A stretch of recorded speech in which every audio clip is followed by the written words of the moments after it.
Oregon Governor Kate Brown has reached out to state and local corrections facilities regarding the possibility of granting early release to huge numbers of prisoners amid this pandemic. She asked these corrections facilities for the quantity of their prisoners that are not serving time for Measure 11 crimes, but fall within the following categories. Number 1, inmates with an approved residence available after their release. Number 2, inmates who are currently within 8 weeks of their release. Number 3, inmates who are deemed medically vulnerable to the pandemic. Number 4, inmates over the age of 60. Number 5, inmates who have served over half of their sentence already and are within 6 months of release. And lastly, number 6, inmates who have already served over half of their sentence and are within 1 year of their release. Colette Peters, director of Oregon State's prison system, said, Kate Brown's primary focus is the health and well-being of all Oregonians, no matter where they live, and this includes prisons. It is currently unknown how many inmates would fall under each of the categories the governor is considering. The State Department of Corrections identified 817 inmates it considered medically vulnerable, but those prisoners are likely serving time for Measure 11 crimes, and therefore wouldn't be among those the governor is considering releasing. Measure 11 crimes include rape, murder, sex abuse, and kidnapping.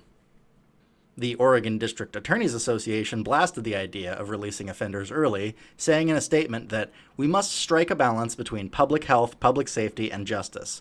We strongly oppose mass release of prison inmates and call upon the governor and the Department of Corrections to meet their duty to keep our communities safe.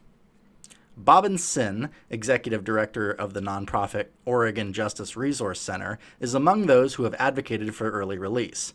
He said he was pleased that Brown is considering early release, but said the focus should be whether a person is vulnerable to the virus, not the crime they committed. That notion strikes me as being completely ass backwards. Like, okay, I get it that you don't want the Oregon State prison population of roughly 15,000 people to have the disease tear through their population at the speed of a cough. You wouldn't have enough ventilators to keep all the prisoners alive if the infection curve spiked. Plus, the prison guards did nothing wrong, and they'd be very likely to get sick, putting a huge strain on the necessary medical infrastructure. So it's not like I disagree that it's a bad situation to have prisoners in cages stacked right on top of one another. That's the same setup the wet market in Wuhan had for all the exotic animals they were feeding people after all. But first off, we're all going to catch this disease at some point before a vaccine hits the market next year. So it's not like sending these prisoners home means they won't catch it. They definitely will, and that just puts more of a burden on the hospitals non-criminals are using. Secondly, if you're even considering this idea to release prisoners, you should definitely be factoring in what kind of crimes people committed into whether they should be part of the group that gets early release. For instance, I wouldn't feel the need to release a repeated armed robber who had a history of acquiring guns illegally. That's just me. And that wouldn't fall into the category of a Measure 11 crime. And there's so far been no mention of parole restrictions on these inmates about staying in their homes. If it were me, I'm not totally against the premise of releasing some prisoners if some expert wanted to do the math on how it could save a good number of lives for prison guards and their families to flatten the curve in prisons. But I would issue each of these inmates an ankle monitor and throw them back into prison if they left their homes. All of this is being proposed, remember, with the backdrop of the Portland Police Bureau having a major shortage of police officers. If you're interested in why, click on another one of my videos, The Portland Police Recruitment Crisis, at the end of this video. Briefly, there's about 120 vacant officer positions that need to be filled, and there's been a 20% rise in the number of 911 calls in the past 5 years. And that is before this pandemic, where the nation as a whole has seen a stark uptick in the number of suicides and domestic violence cases. As of March 13th, Portland police officers will no longer respond in person to calls about many crimes that aren't threatening lives or physical safety, saying that taking crime reports by telephone may decrease opportunities for officers to contact or spread disease. The Bureau quickly walked back the chief's initial statement, saying that it would still respond to most reports of crimes, just not some property crime scenes that weren't active. Police spokesman Kevin Allen said, "Most burglaries, armed robberies, and car crashes will prompt a member response." How comforting.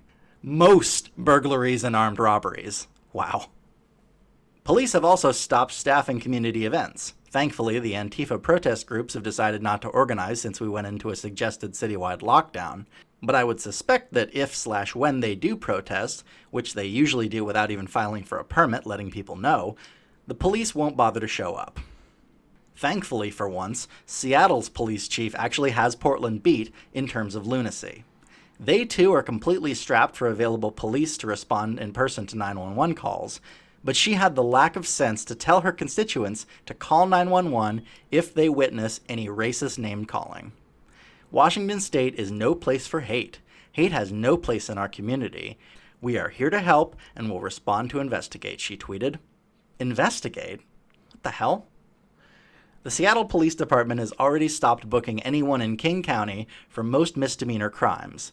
The only exceptions are as follows: assault in the 4th degree, DUI, restraining order/no contact violations, stalking, and communication with a minor. How about we focus on expanding what misdemeanors we can functionally imprison people for beyond just those, before we focus on the hurt feelings of a few Asian people? Examples of crimes that won't be booked include shoplifting, property damage under $750, animal abuse, discharging a firearm, prohibited carry of a weapon, obstructing a law enforcement officer, trespassing, and vehicle prowling. Some Seattle officers have started calling the city a pandemic crime free-for-all. They're telling people in no uncertain terms that they're on their own. No wonder about 2 million guns have been sold so far during this pandemic, many of which to first-time gun-owning Asian Americans. And good for them, I say. There's nothing on earth that brings a patriotic tear to my eye like roof Koreans. Who knows what evil lurks in the hearts of men?